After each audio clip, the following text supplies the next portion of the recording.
What's up, people? Welcome to week 13. Rise up. For at least a week, the Falcons are number one.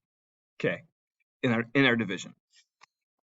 We'll see how this weekend goes. But I'm all about taking it 1 week at a time. So let's celebrate. Cheers. Okay, so this week, it's November. Feels like May, but whatever. It's still November, technically. And we're getting closer to the end of this semester, so I hope that you are not crying too much. Okay, our time together is almost done, and even though I've requested before to teach one of the literature courses, like English 3200, I have not been granted that. So this will probably be the last class you have with me. Okay, it could be the only class if you didn't take my 1101. If you took my 1101 and you're part of 1102, then this is it. Okay, a few more weeks and we're done. Okay, so there's two lectures this week. There's this one, which is shorter, like me. And then there is a longer one that you'll watch after this. This is sort of the intro to that lecture, because the other lecture that you're going to watch, I actually recorded last year. Okay, but I edited it so that way it just begins with what you need to know for this week. Okay. All right. So this week, let's see here. This week we're going over essay 3. All right, novel analysis, and we're going to talk about outlining and doing some research for your paper. Okay. You should be done reading your book by now. I hope that you enjoyed it. I hope that you spent your time wisely getting done, and that you know your book pretty well, because this is not a paper about on a summary of the book. Okay, you can't read a synopsis of the book and be able to do well. All right, this is about analyzing what happens in your book. So, okay, why is this all bright up? Okay, there we go. All right, so if we go to lessons,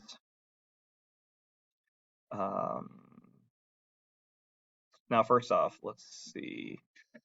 Okay, when you go to lectures to watch the next lecture, just want to go ahead and make sure I emphasize this. All right, it's annoying when you click on the link, it's going to start the lecture like a minute and a half in. I don't know why. It's annoying. Like when you click this, it's gonna take you here, and look, going to open up a minute 40. A minute 40. Okay. So you're gonna have to grab this and pull it back like that to start from the beginning. All right. Now what's crazy is this. The sweatshirt I'm wearing in this video from a year ago. All right. I actually had that sweatshirt right over here. I'm gonna wear that later when I go jog. What? What a crazy coincidence. The same sweatshirt. I mean, not on, but it's going to be on when I go run. Okay. Anyways, so make sure that you pull this back and start it from the beginning. All right, so Okay. All right. And then of course the screen that's going to pop up here is not the right dates. I just had the right ones. Pull it up like that. Okay. So the due dates are incorrect, but that's all right though, because everything that I'm gonna go over is important, is what you need to do. Okay, and this is gonna look the same. So watch it, follow it, be good. Okay. We're working out of lessons and the essay 3 folder right here, and I'm gonna go over in this lecture right here that you're currently watching. I'm gonna go over the essay 3 description. Okay. And then in the lecture that you're going to watch on your own, after this, I'm going over this final essay extra credit outline example.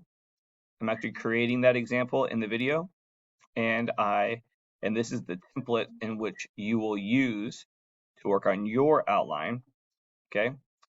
And you will submit your assignment here if you want extra credit, okay? All right. And then if you want an example of essay 3 for your own personal benefit to just read it and have a better understanding of it, then here this is. This is by a fake person named Dre Washington, not their real name. And their book was Hour of the Witch. And so this is an example of an essay, okay? And you can read it to get a good idea of what you'll be doing in your paper, okay, for essay 3. So let's look at the description. Let's look at the essay 3 description. Here we go. Essay 3 description. The literary research essay. That's what this is. You are not writing a book report and you're not writing a summary of your book. You write a book and now you're going to pull out some things to talk about from that book and you're going to do research to support your analysis. So literary research essay is just a long analytical essay with more research. You may choose a college level novel, which you've already done. This essay is analytical. It's not a summary. After that, don't retell the story. Assume your reader, this guy, has read it. Again, this is not analytical. It is not a summary. Don't retell the story. Assume this guy has read it. Okay. You will have all the usual stuff. Introduction, body paragraphs, conclusions, thesis statements, good development, topic sentences, transition words, works cited page. This is a major works cited page, okay? Your paper must be double spaced, 4 full pages, about 1,400 words. 1,400 is the longest paper you've had to write so far, okay? But like, it's about 4 pages, all right? 1,400 words. I'm going to be getting ready to write a 10-page paper for an application for a doctorate program. So, I mean, come on. You can do this. You can do it, okay? Incorporate inside at least 3 secondary sources. 3, okay? Which you're used to. You've already had to do 3. The last paper. You are to discuss themes. The book addresses themes. What does the book have to say about specific topics? Friendship, war, marriage, father and son relationships, okay, so forth. Oh, Ruthenianships, okay. Maybe what type of issues does the text address? Racism, sexism, homophobia. What messages does this text convey about the main characters? All right. So, okay. For example, I'm gonna do an example of a book called We Cast a Shadow in my lecture about outlines, but I'm just gonna say, let's say I'm writing about fences. Love this play, okay? I can write about how the effects of childhood abuse has on individuals, okay? Because Troy, the main character, was really abused by his father, and we could argue that Troy's life was majorly affected by this abuse. You could argue that maybe if he didn't suffer this abuse, his life would be different. Okay.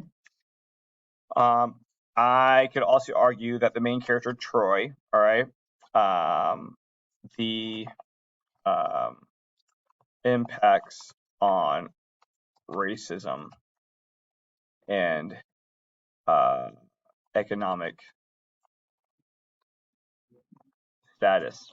Okay, so Troy, the main character in Fences, okay, he is he's a step up from poverty, but not because he doesn't have a job. It's because the only job he can get is being a trash man, and it doesn't pay that much.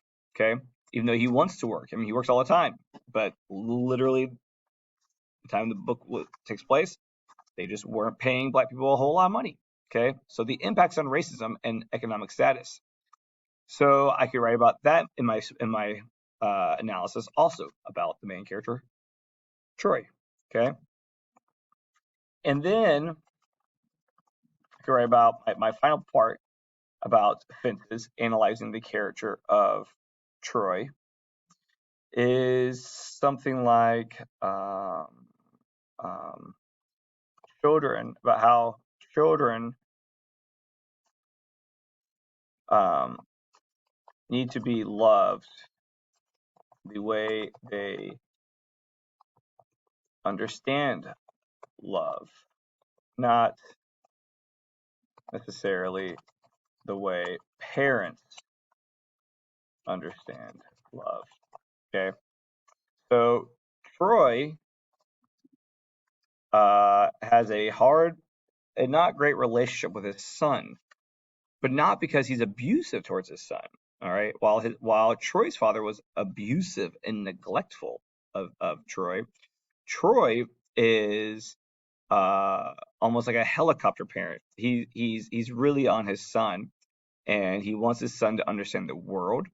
And so Troy's parenting is shaped out of the ways in which Troy felt that his life did not go the way he wanted it to go, and that maybe if he had a father who was on him a whole lot more rather than beating him, but like guiding him, and if he had not been taken advantage by a racist system, that he might have done more with his life. And so he is trying to do that. He's trying to change his mistakes for his son.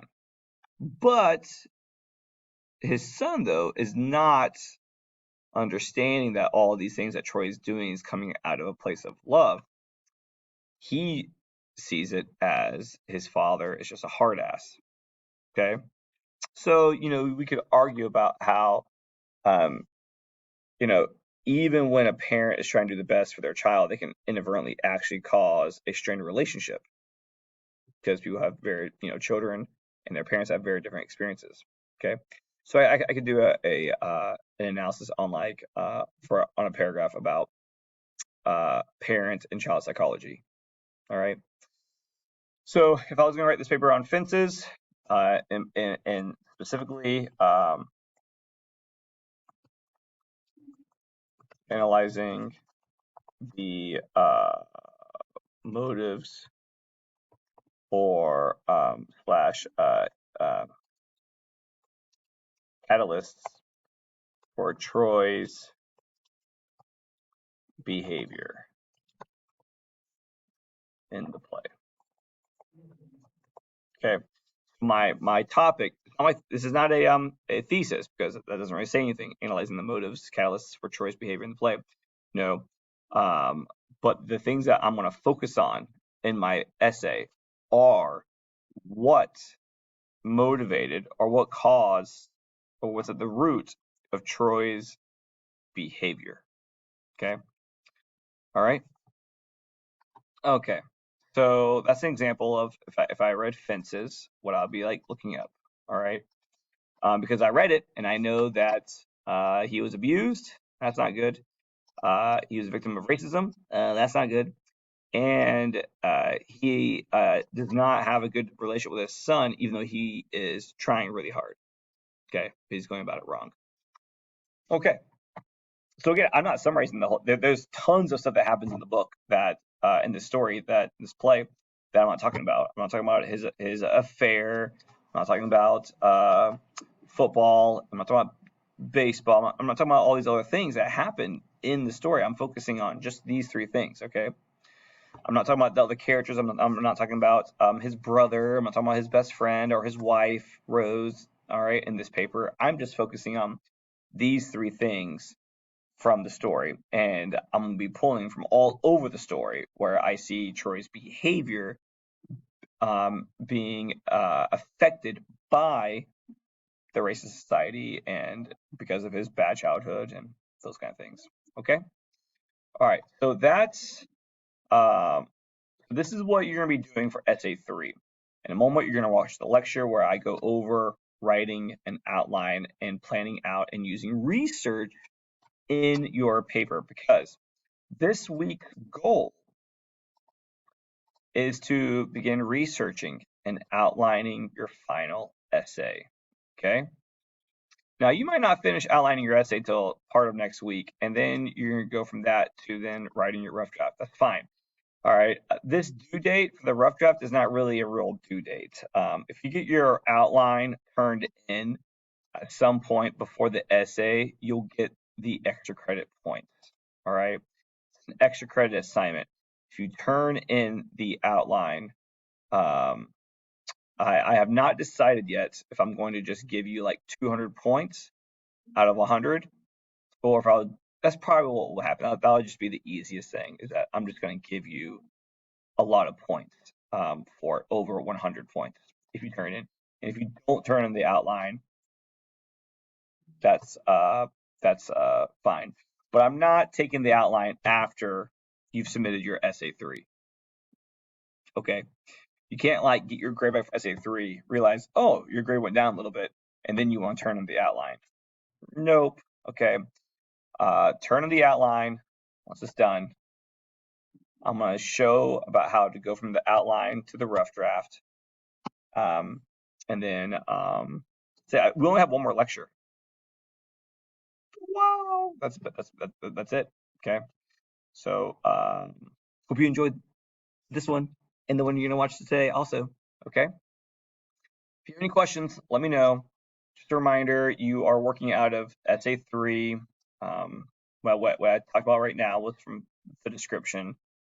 The example that I go over in class in the next lecture is this one right here, where you'll see me go from taking the